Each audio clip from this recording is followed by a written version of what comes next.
Hola, ¿qué tal? Un cordial saludo. Bienvenidos a Actúe en Derecho. Después de Oriente Noticias, iniciamos con el programa jurídico del Canal TRO, iniciando esta semana, una semana bien importante para todo el país. Con todo lo de elecciones que se viene, pues hay muchísima más información para revisar, pero hoy vamos a iniciar no con temas políticos, sino vamos a estar hablando de temas que conciernen con respecto a estos temas sociales. Hoy vamos a estar hablando de temas de pensión y a partir de este momento, si usted quiere comunicarse con nosotros, lo puede hacer a través de WhatsApp al 310-245-8548. Nos envía un mensaje de texto, de audio o de video con esa inquietud que usted está teniendo. También se puede comunicar al 648-4820. Con sus inquietudes en vivo estará atendiendo nuestros abogados sus preguntas, o también a través de Facebook Live. En este momento ya estamos conectados. Todos los que nos están viendo a través de Facebook Live, los invitamos a que compartan esta transmisión, así otras personas pueden aprovechar los especialistas que están y pues revisar si de pronto la solución a su inconveniente se está presentando en la emisión de hoy. Hoy vamos a estar hablando de pensiones y es que nos han estado preguntando mucho si verdaderamente me puedo o no me puedo pensionar. Es que tengo tantos años, tantas semanas, estoy en esa angustia. Jóvenes que están arrancando su vida profesional todavía se cuestionan si deben o no deben cotizar en pensión y pues con todas las especulaciones también que al respecto, que se va a acabar con pensiones, que ahora quiénes se van a encargar, que esto se va a aumentar en un porcentaje. Bueno, hoy traemos a un experto para que precisamente nos hable al respecto y nos dé una claridad sobre este panorama que se está viviendo en Colombia. Vamos a iniciar saludando también a la doctora Marlene Murcia, que como siempre está con nosotros todos los días. Abogada, ¿cómo le va? Buena tarde. Buenas tardes, John. Buenas tardes para todos nuestros televidentes. Iniciando semana, como dice John, una semana de mucha expectativa, la recta final de los temas políticos para que el domingo vayamos a cumplir con nuestro deber ciudadano. No importa por quién, pero hay que votar. Lean las propuestas, ¿no? Pues sí, pero hay que leer bastante la propuesta. Sí, hay que leer las propuestas, pero el tema es que hay que votar, hay que votar, hay que votar. Hay que hacer el ejercicio democrático y hay que votar. Eso es. Esta tarde, bueno, vamos a hablar de un tema pues bastante solicitado, pues todas las personas quisiéramos tener la posibilidad de pensionarnos y hay mucho de qué hablar sobre este tema. La legislación es muy amplia y hoy estamos con un gran conocedor de la legislación en tema de pensiones. Entonces, así que preparen sus preguntas, todas esas inquietudes que de pronto no han podido hacer. Muchas veces no hay el tiempo suficiente. Vamos a ver esta tarde hasta dónde nos alcanza el tiempo para que el doctor Jorge Luis les esté dando respuestas. Bueno, pues saludémoslo entonces. Está con nosotros el doctor Jorge Luis Quintero, abogado, especialista en estas importantes temáticas. Abogado, gracias nuevamente por estar con nosotros. A usted, John, un cordial saludo para la doctora Marlene, para John y para todos los televidentes. Contento de estar aquí nuevamente con ustedes. Abogado, le voy a hacer la pregunta puntual que es la que nos da inicio al programa de hoy. ¿Todavía hay posibilidad, es viable que nos pensionemos? Sobre todo estas preguntas se los están haciendo los jóvenes que en este momento empiezan su vida laboral y ven el tema de pensiones como algo innecesario. ¿Todavía es viable en esta época pensar en que la gente se puede pensionar? Claro, todavía es viable y seguirá siendo viable. Lo que pasa es que en este momento con los ruidos de reformas que se están presentando, pero que de acuerdo a lo que yo he revisado, hasta ahora no hay un documento oficial. Han salido algunos artículos en Portafolio, en Dinero, en otros medios de comunicación, pero no hay un pronunciamiento oficial por parte del gobierno. Lo cierto que es desde mi interpretación.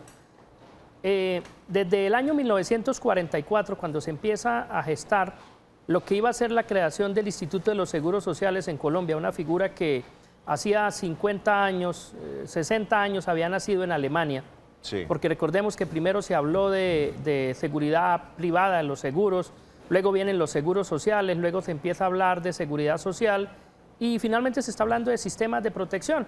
En el año 1944, el ministro para la época, Adán Andrade, hay que revisar la historia para podernos ubicar y conocer, desde el 44 Adán Andrade decía: para que el Instituto de los Seguros Sociales sea viable, cuando empiece a funcionar, hay que llegar a una cotización del 22%.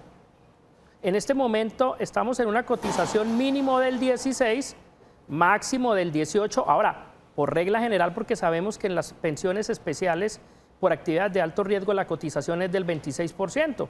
Sabemos que la cotización de los congresistas es por encima también del 24%, pero hablemos del Sistema Integral de Seguridad Social. Estamos en una cotización del 16%. Ahora, hay una verdad de apuño que no podemos soslayar, y es que la expectativa de vida se está incrementando. Entonces, esto es una situación, una problemática no solo de Colombia, sino del mundo.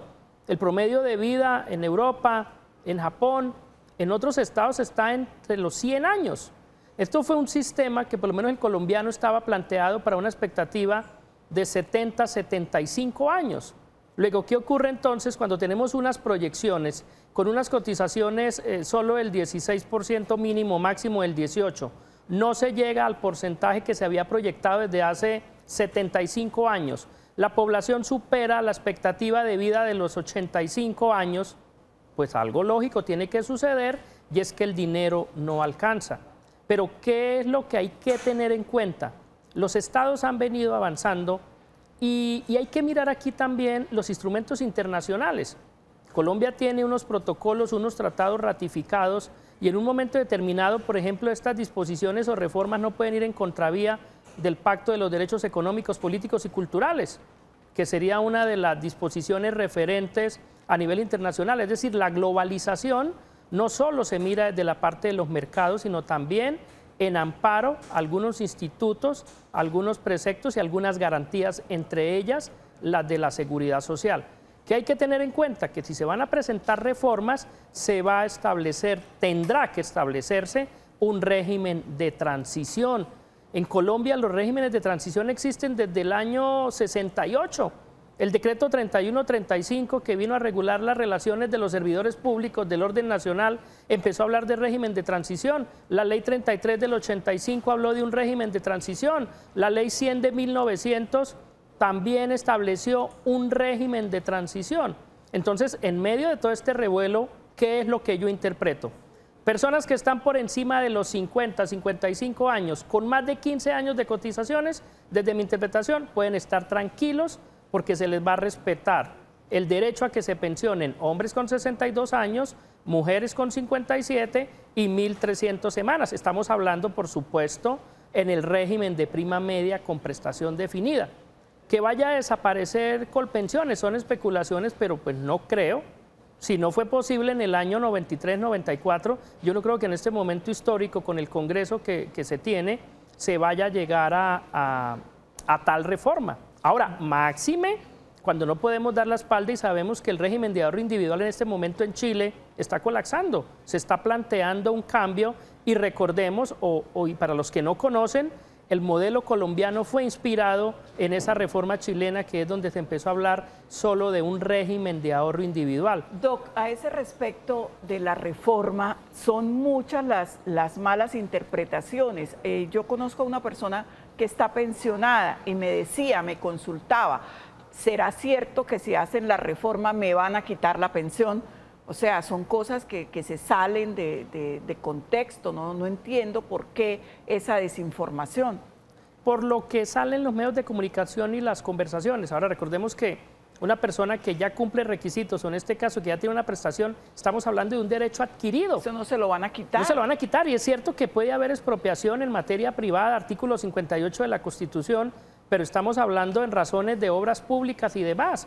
Considero que lo que tiene que ver con ese ingreso fundamental, ese mínimo vital de la persona que corresponde a la pensión, hasta allá no llegaríamos. Tendría que cambiar el modelo del Estado, presentarse otro tipo de circunstancias para que se aprovechara el Estado y viniera a hacer este tipo de recortes, pero yo no lo creo. Dentro de nuestro Estado social de derecho esto es improbable. Sigue siendo todo especulativo, y precisamente antes de entrar a la pausa, de entrar al programa, hablábamos acerca de lo que hablan en los medios, en las redes sociales. Ojo que Colpensiones se va a acabar, ojo, mire lo que ha pasado. Ojo que van a quitar los subsidios, por ejemplo, al adulto mayor. De momento siguen siendo eso, especulaciones, no hay algo concreto, y seguirá hasta el momento en que el gobierno lo anuncie. Simplemente comentarios por parte de quienes en las redes sociales están especulando. Vamos a empezar atendiendo algunas inquietudes, vamos a seguir debatiendo esta temática. Don Jaime, usted se encuentra en línea, muy buena tarde. Don Jaime. Aló. Don Jaime, ¿cómo le va? Muy buena tarde. Sí, buenas tardes. Cuéntenos, ¿cuál es su inquietud? Digo, lo que pasa es que la inquietud mía es que yo tuve un accidente de trabajo hace 4 años. Sí. Y la junta médica me están calificando como enfermedad común y 3 veces me calificaron a 0. Y ya yo no puedo trabajar porque lo mío fue un accidente de trabajo, ¿sí?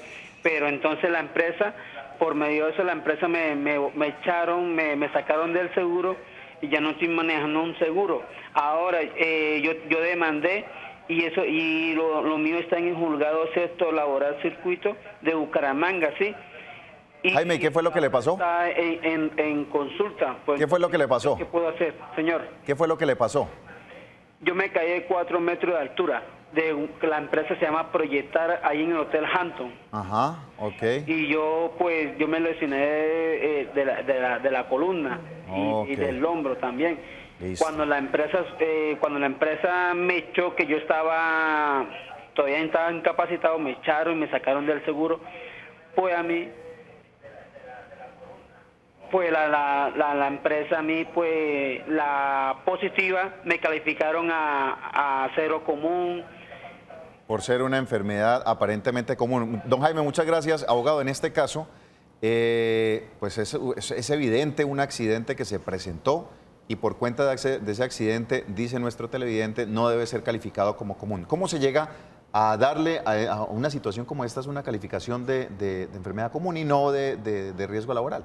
Es que en la situación de Jaime, esta clase de patologías de columna, es muy recurrente esta clase de situaciones, donde la persona sufre la caída, el movimiento inadecuado, una fuerza que supera su capacidad, en fin, y donde la persona siente la lesión de columna, pero como les decía en programas anteriores, si se va a revisar, en algunos casos se puede encontrar, por ejemplo, que ese deterioro de columna venía con el transcurso del tiempo, es decir, que no fue el accidente el que lo generó, sino más bien digamos que fue el accidente el que lo puso de presente.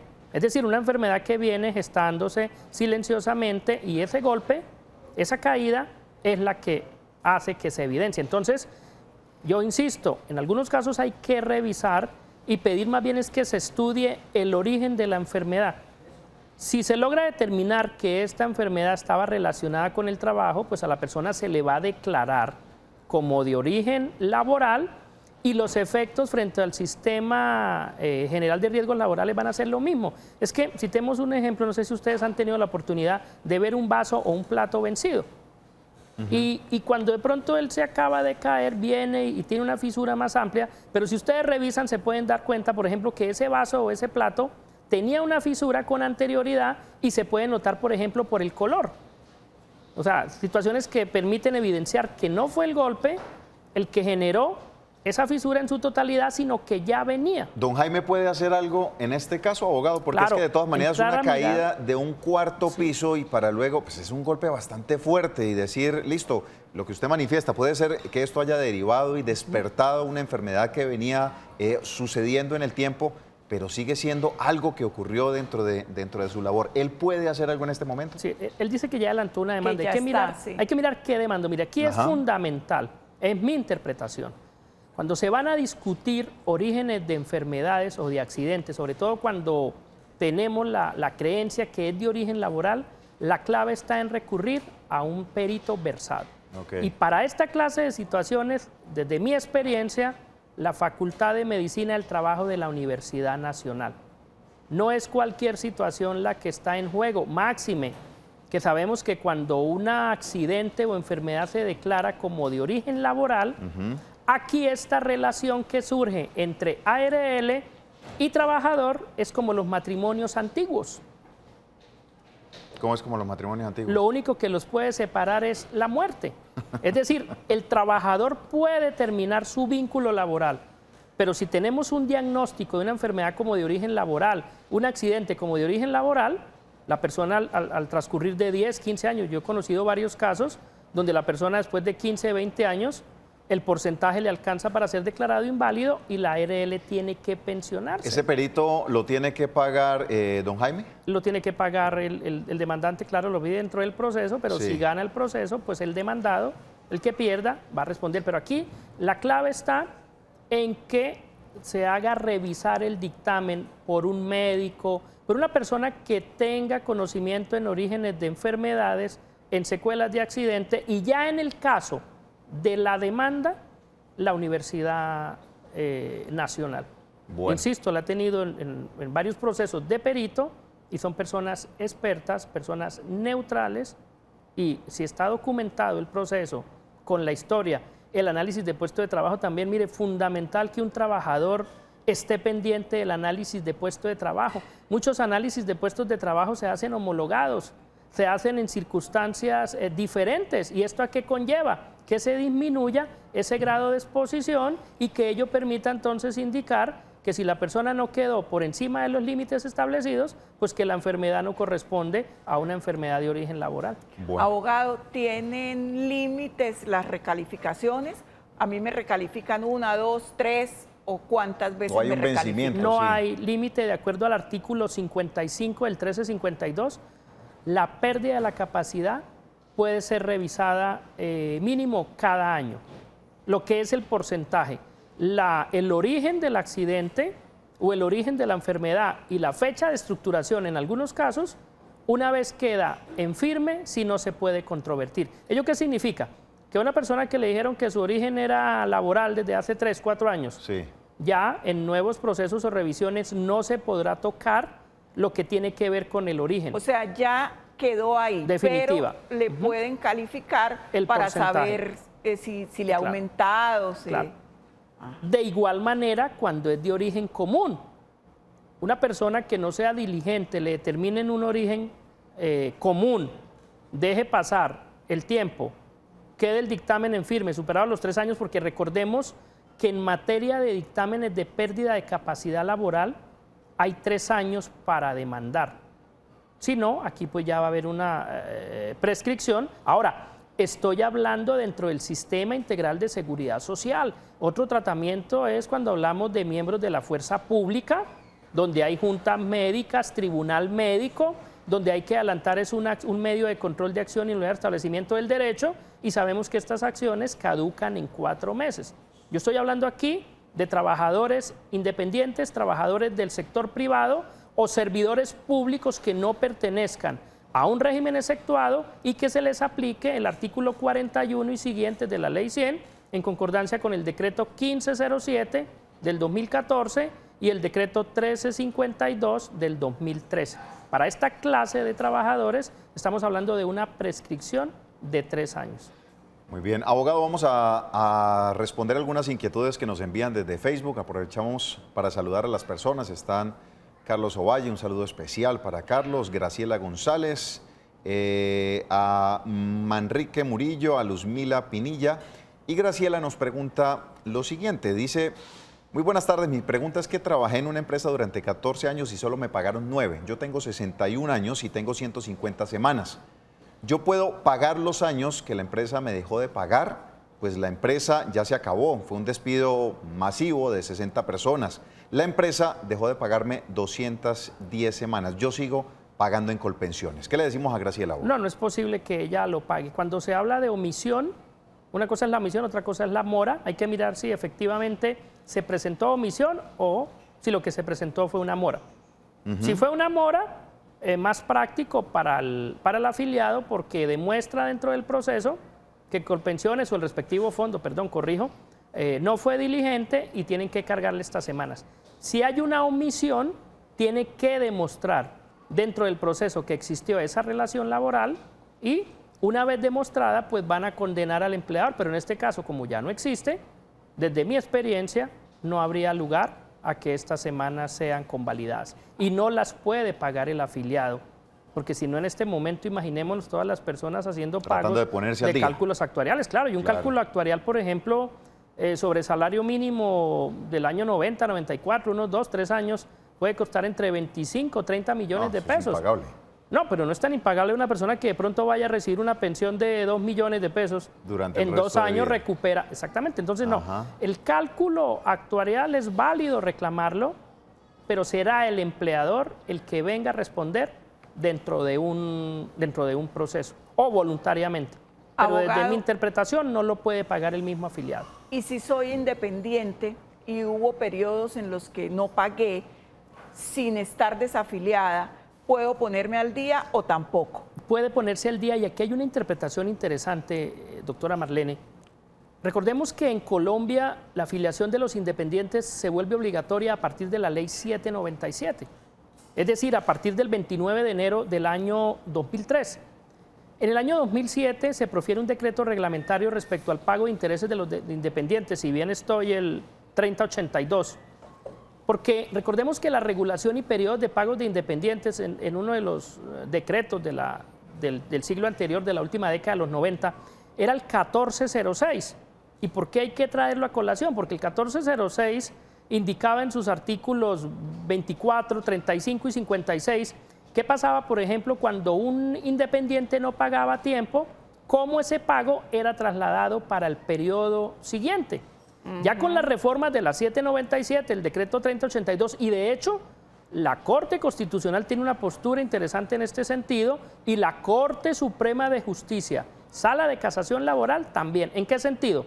Que si el independiente no pagó completo, la entidad no hizo ninguna reclamación, estas semanas hay que cargarlas, porque él ya tiene derecho a que eso se contabilizara, y esa mora era una mora que tenía que exigir o tenía que recuperar el respectivo fondo de pensiones. Es decir, aquí qué es lo que se busca y qué dijo la Corte de que cambió su postura.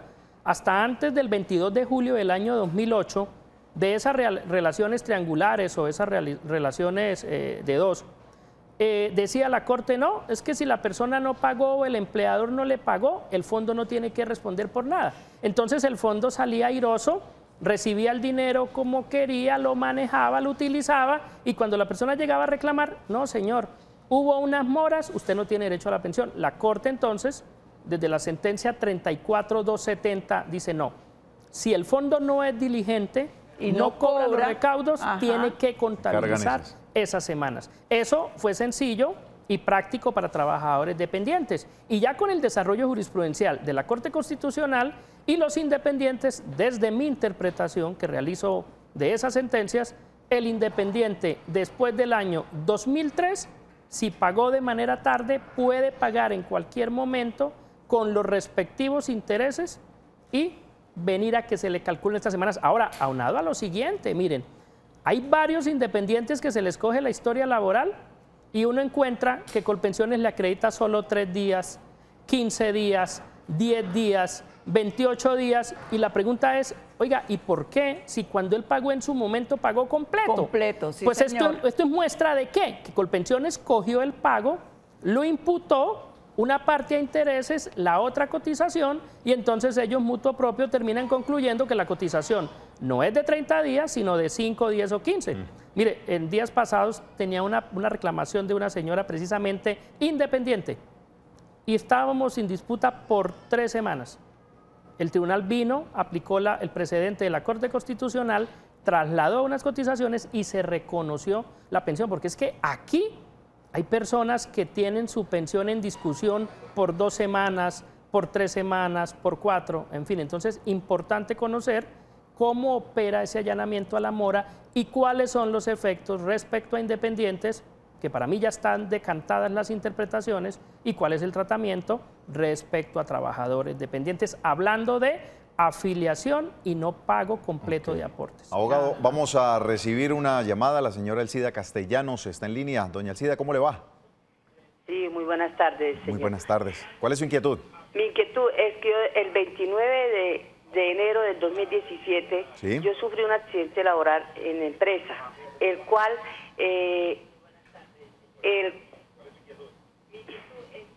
Le escuchamos, doña Elcida.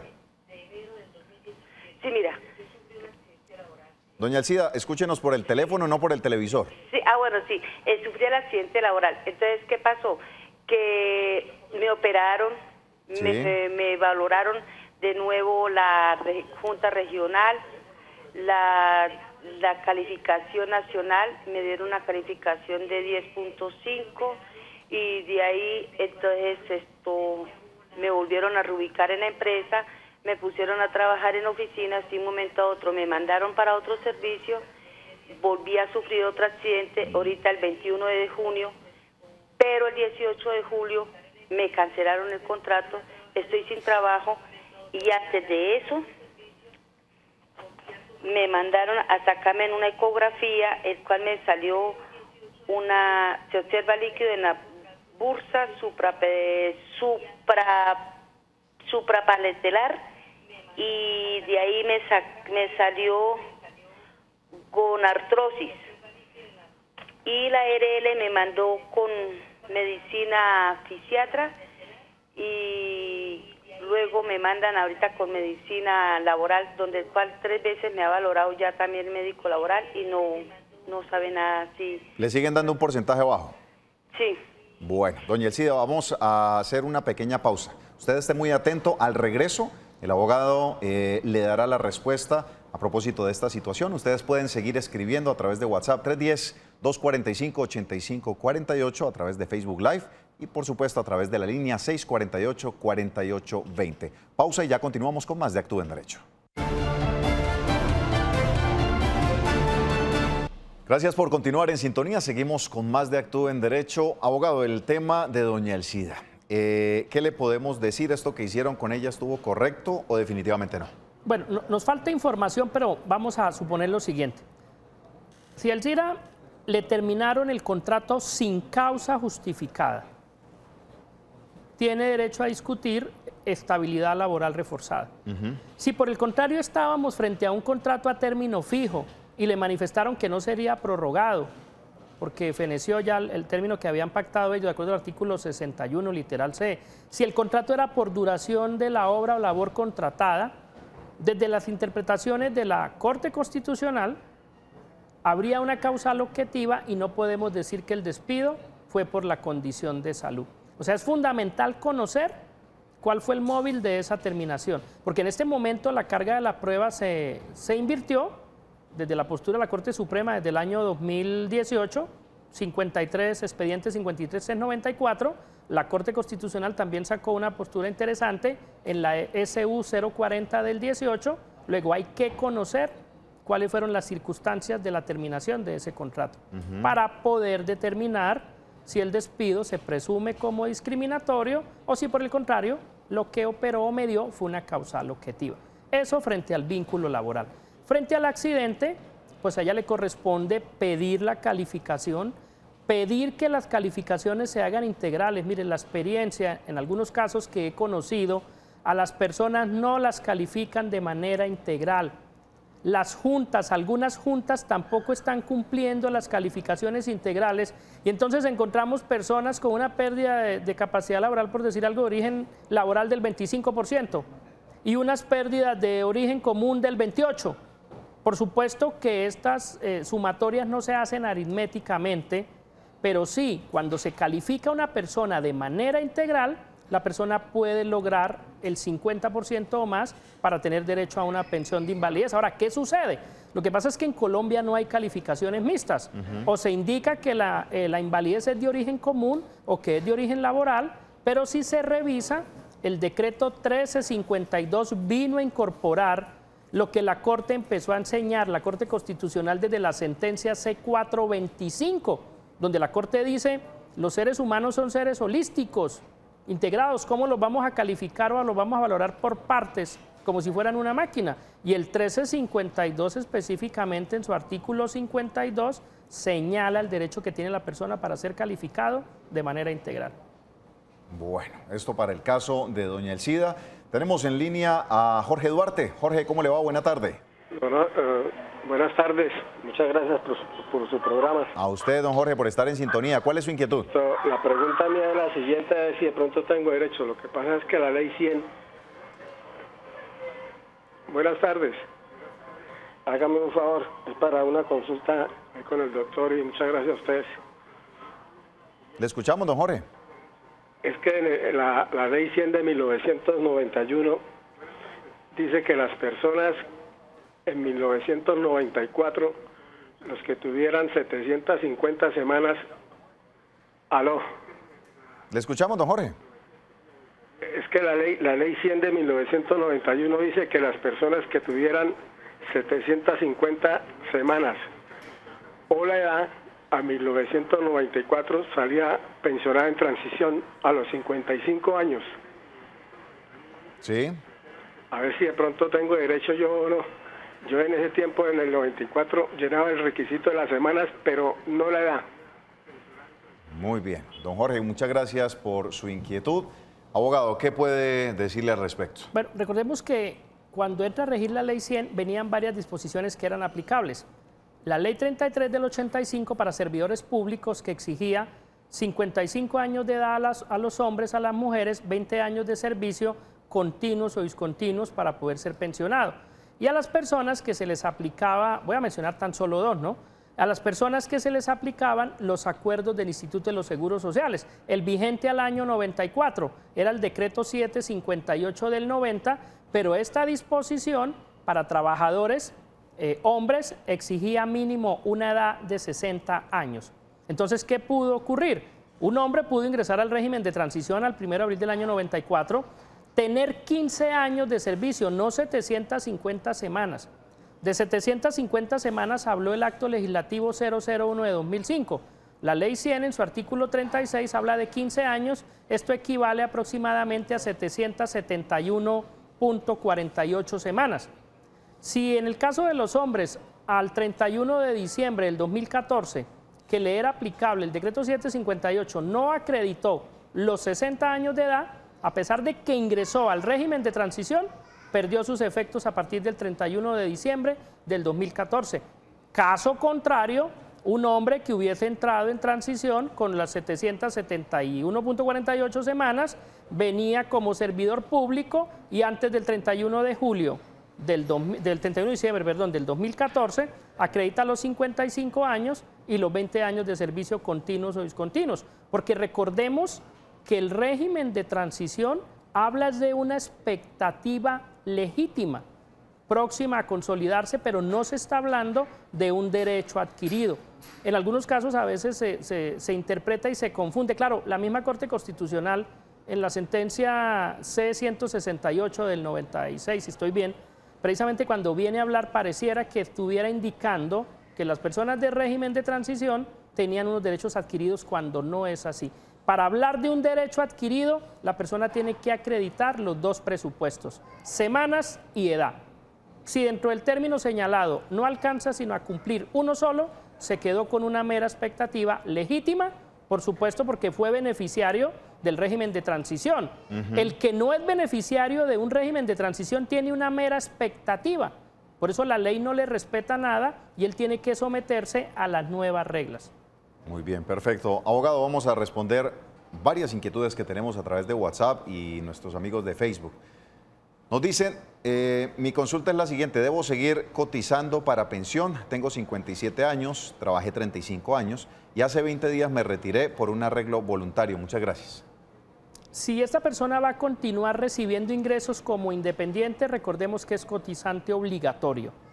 Si no va a recibir ingresos de ninguna naturaleza, puede dejar de cotizar. Recordemos que a partir de las 797, los independientes o las personas que así no los cataloguemos como independientes, pero que tienen ingresos, rentistas de capital, por ejemplo, como tienen capacidad económica, deben aportar al sistema. Artículo 2 de la Ley 100, uno de los principios, el principio de solidaridad.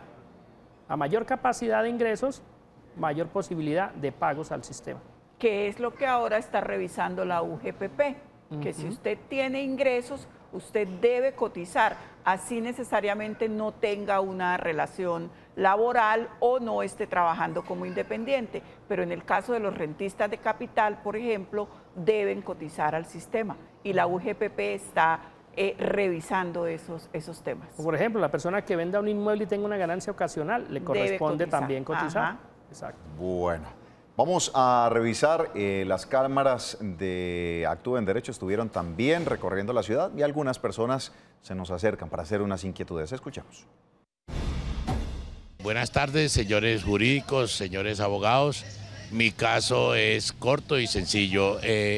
Yo tengo 19 años laborales, un año de contrato con el Estado y no me han reconocido Colpensiones la pensión porque viniendo en transición, ¿qué debo hacer?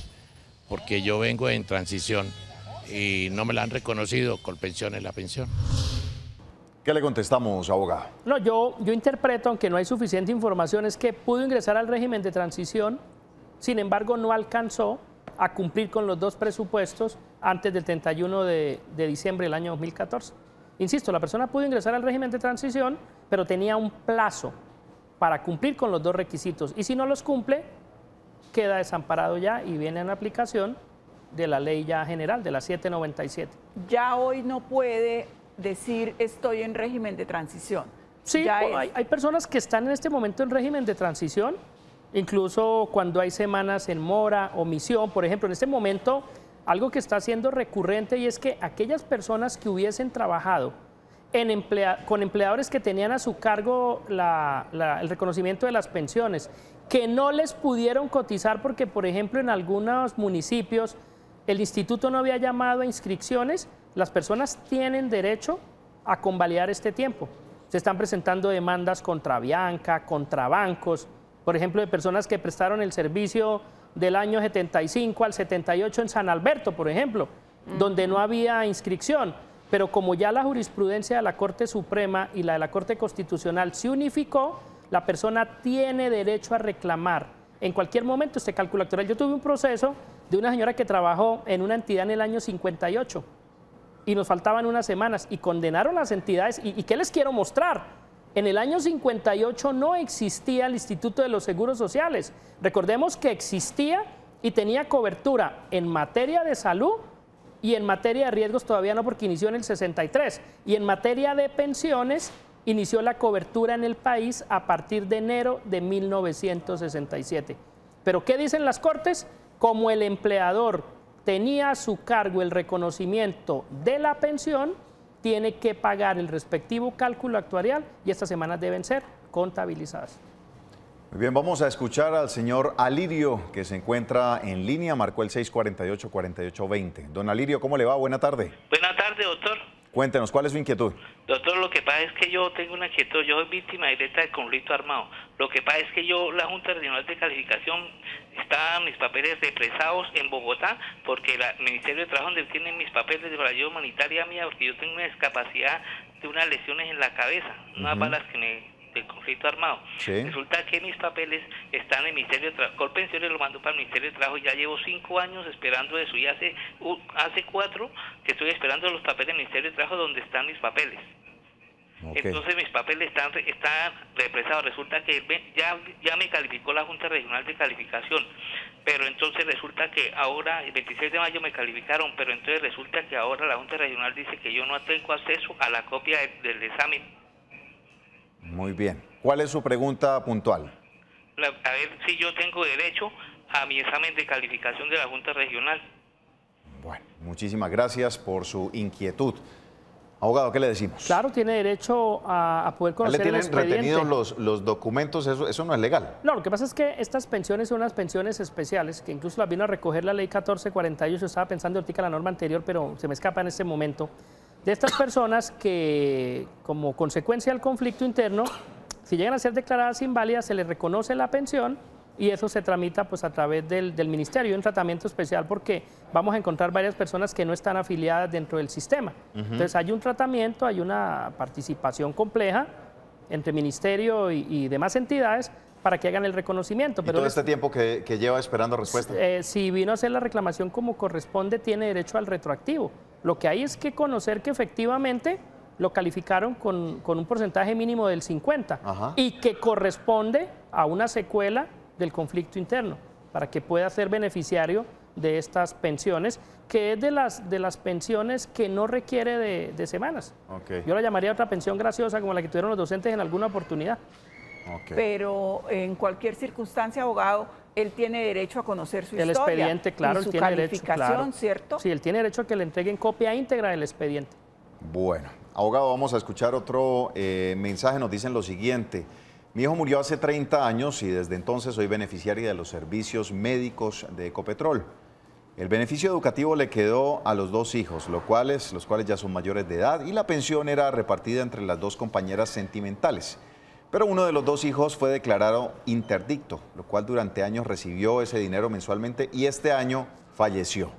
La pregunta es, ¿la madre legítima tiene derecho a esa pensión? Muchas gracias. Claro, no es la madre legítima, sino que como ya fallece uno de los beneficiarios, la mesada se viene a acrecentar para los que están sobreviviendo, porque estaba distribuida entre una de las, ella habla de 2 compañeras al principio, sí, y luego el hijo.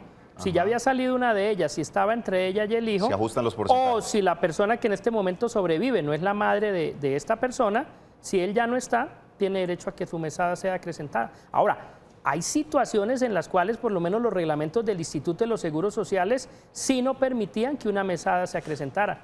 Si se repartía entre 2 hijos y el cónyuge o la compañera y uno de ellos ya faltaba, las mesadas no acrecentaban. Pero después de ciertas regulaciones, a partir de ciertos momentos, sí la mesada se incrementa para el sobreviviente que sigue recibiendo la prestación. Hay que revisar efectivamente la norma aplicable y si había lugar a ello, tienen derecho a recibir esa prestación que ya no recibe el hijo inválido que falleció. Muy bien, nos dicen muy buenas tardes. Yo trabajé 12 años en el Ministerio de Hacienda, pero no seguí cotizando. Pero tengo entendido que yo puedo reclamar un dinero por haber trabajado. Muchísimas gracias. Efectivamente, si se encuentra, si no existió otro tipo de afiliación, puede reclamar la indemnización sustitutiva, que recordemos, la Corte Constitucional ya ha dicho en reiterada jurisprudencia que aquellas personas cuyos tiempos estaban acreditados en cajas de previsión o a cargo de empleadores públicos tienen derecho al reconocimiento de la indemnización sustitutiva. María Eugenia Rincón en Facebook Live nos pregunta, si ya me pensionaron por invalidez con una calificación de 62%, ¿me pueden volver a revisar o ya sigo pensionada de por vida? Tuve un accidente y por esta razón me pensionaron. Bueno, si estamos hablando en el Sistema Integral de Seguridad Social, el estado de la invalidez es revisable cada 3 años, artículo 44. Cada 3 años el fondo puede pedir que se revise y si la persona disminuye su porcentaje, ya no tendrá derecho a continuar recibiendo la mesada. Si ya supera la persona la edad mínima para pensión de vejez, ahí sí la pensión quedaría definitiva en el Sistema Integral de Seguridad Social. Porque en el caso de los docentes del sector público hay otro tratamiento en este sentido.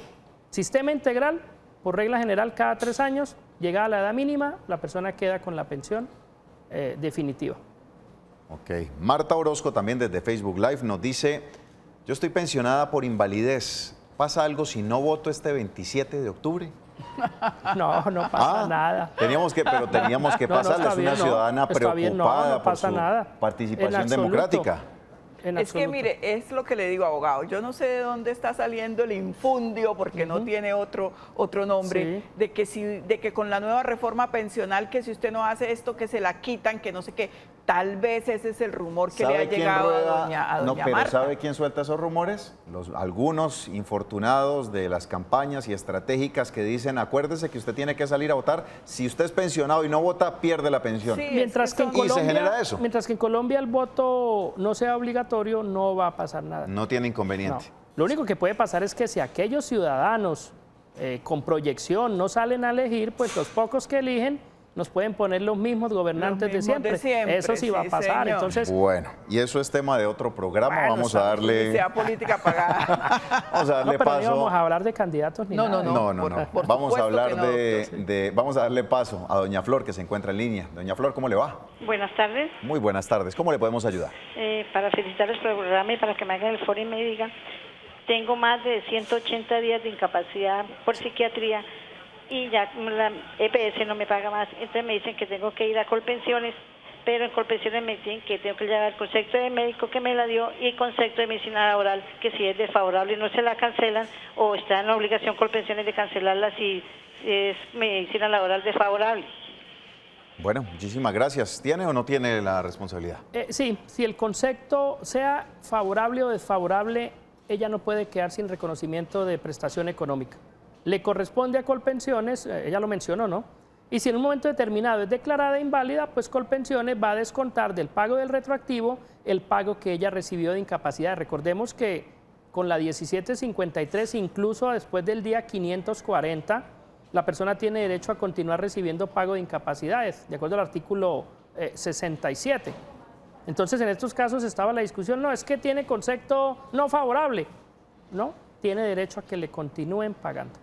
Abogado, ahí me surge una inquietud porque en varias oportunidades los televidentes nos han dicho lo siguiente.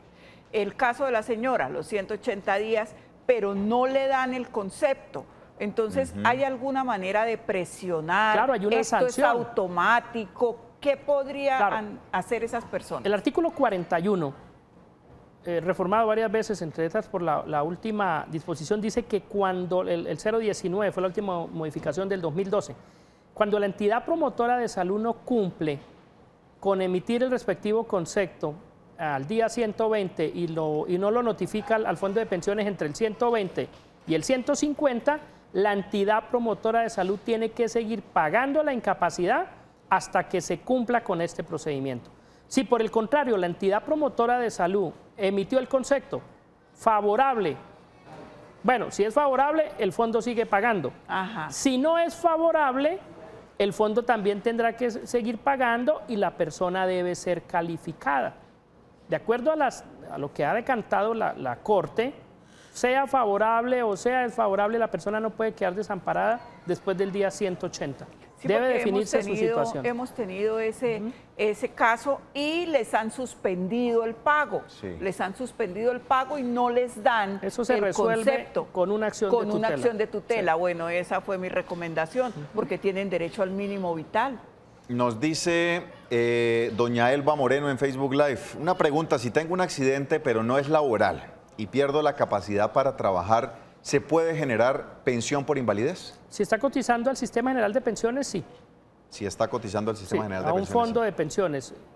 Bueno. Claro, porque es que recordemos que uno puede ser pensionado por invalidez de origen común o de origen profesional, de origen laboral. Entonces, sí. Perfecto. Don Gerardo Orduz, muy buenas tardes. Don Gerardo, ¿cómo le va? Bueno, ya regresaremos con don Gerardo, me colaboran en el máster para decirle a don Gerardo, tenemos otra inquietud. Muy buenas tardes, tengo una inquietud, mi madre está enferma y tiene más de 50 años. Ella no tiene las semanas completas y yo estoy a cargo de ella. ¿Hay alguna forma de que ella se pueda pensionar o qué se debe hacer o de qué manera le puedo ayudar? Bueno, vamos a suponer que no tiene las semanas completas para vejez.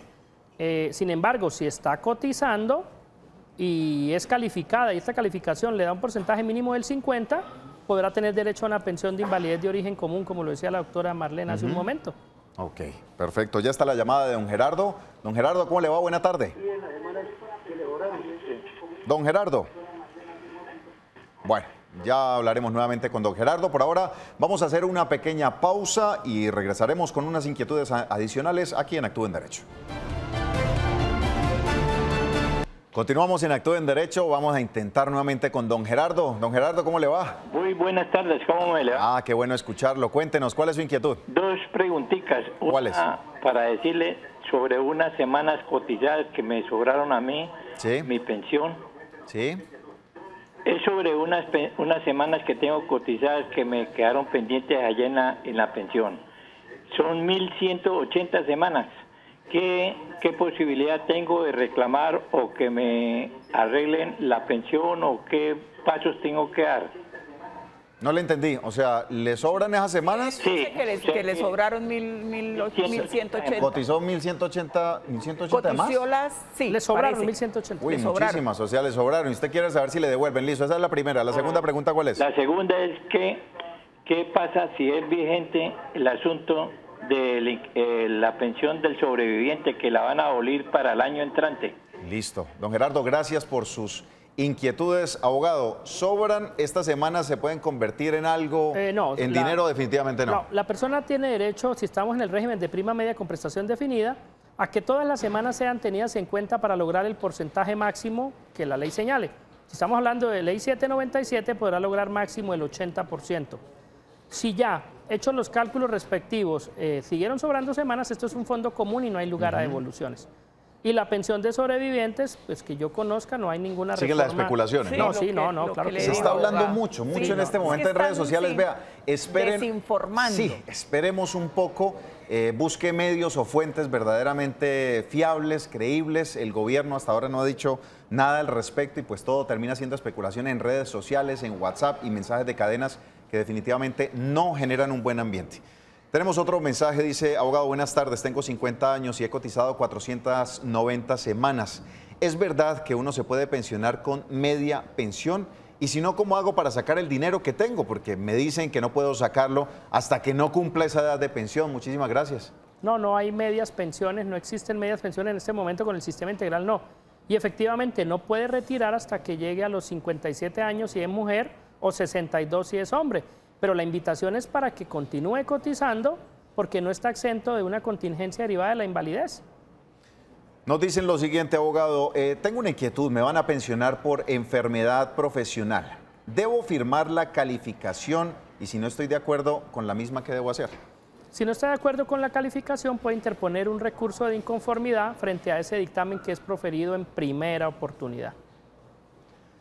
Abogado, nos dice Dora Isabel en Facebook Live, tengo 359 semanas cotizadas hasta el año 95 y no volví a pagar más porque no trabajé más. ¿Será que puedo reclamar algo o sigo pagando? Me dijeron que hasta que cumpla 57 años. Muchas gracias. Efectivamente, hasta que tenga 57 años no podrá reclamar la indemnización sustitutiva. La invito a que continúe cotizando. Cotizando, claro. Hay que continuar cotizando. Sí. Santiago Rueda, mi padre murió hace 30 años, trabajaba en el municipio de Girón, tenía 11 años y anterior había trabajado en el ICA 7 años. Mi pregunta es, ¿por qué le liquidaron pensión a mi madre solo con el mínimo, teniendo en cuenta el tiempo laborado por mi papá? Muchas gracias. Ahí es necesario entrar a conocer cuáles eran los salarios y factores salariales que él tenía. Hay que revisar en ese momento qué era lo que él recibía y tal vez pues pudo tener solo ingresos por salario mínimo. Muy bien. Sí, para responder hay que conocer historia laboral o certificado. Un poco más de información. Sí, claro. Listo. Abogada, el mensaje final antes de despedirnos. El mensaje final, no hay que creer todo lo que oímos ni todo lo que leemos. Hay mucha fake news, como se llaman ahora, o sea, mucha noticia falsa. Y respecto del tema pensional, están desinformando de una manera tenaz. Entonces, no hay que creer todo lo que se dice ni todo lo que se oye. Perfecto, abogados. Muchísimas gracias por haber estado con nosotros. A ustedes por seguir en sintonía. Mañana en punto de las 2 de la tarde, nuevamente estaremos aquí en Actúen Derecho. De momento ha sido todo por ahora. Los dejamos con toda la buena programación del Canal TRO. Bendiciones. Pasen una feliz tarde.